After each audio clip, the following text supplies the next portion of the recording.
If you put $100,000 into SCHD 4 years ago, you'd be sitting on roughly $118,000 today. If you put that same $100,000 into FDVV, you'd have around $161,000. That's a $43,000 gap on the exact same starting investment for two funds that both call themselves Dividend ETFs.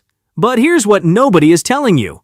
Flip the calendar to 2026 and the entire story reverses. SCHD is up 16.24% year-to-date. FDVV, just 5.83%. SCHD is literally doubling the S&P 500's return right now, while FDVV is barely keeping up.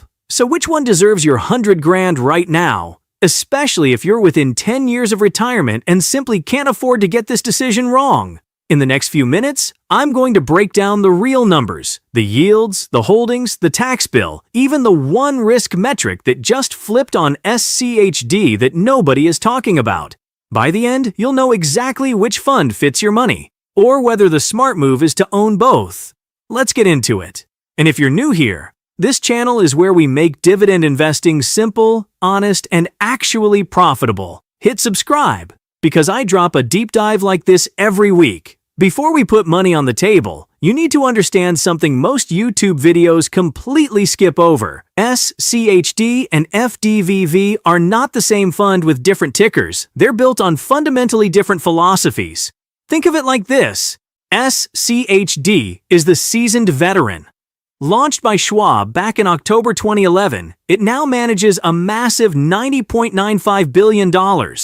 It tracks the Dow Jones U.S. Dividend 100 Index, and to even be considered for inclusion, a company must have paid dividends for 10 consecutive years. No exceptions, no REITs allowed. It's the "show me you've done this before" fund. FDVV, on the other hand, is the modern challenger. Fidelity launched it in September 2016, and it manages $9.18 billion, about 1/10 the size of SCHD, but growing fast.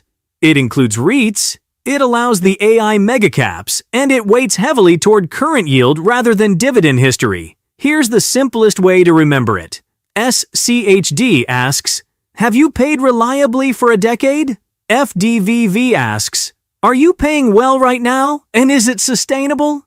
Two different questions, two very different portfolios, and that single difference is going to drive every number you're about to see. Now let's start with the question most of you actually care about. How much income does each fund put in your pocket? Drop $100,000 into each one today. Year 1, what hits your brokerage account? With SCHD, you're getting a yield of 3.44%, which puts $3,440 into your account in the first 12 months. With FDVV, you're getting a yield of 2.80%, which puts $2,798 into your account. That means SCHD pays you $642 more in year 1 alone. That's nearly a 23% income premium for the exact same 100 grand. And here's something else that adds up over time. Expense ratios. SCHD costs you just $60 a year to hold on $100,000. FDVV charges $150, 2.5 times more. Small numbers on the surface, but compounded over 20 years, that's real money walking out the door.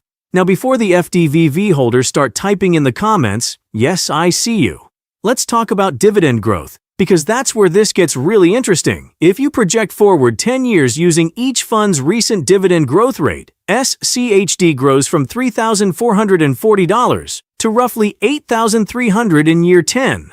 That's about a 9.2% annual growth rate. FDVV grows from $2,798 to roughly $9,400 in year 10 at a faster 12.9% annual growth rate. Now, I want to be honest with you here, because I know some of you are going to fact-check this.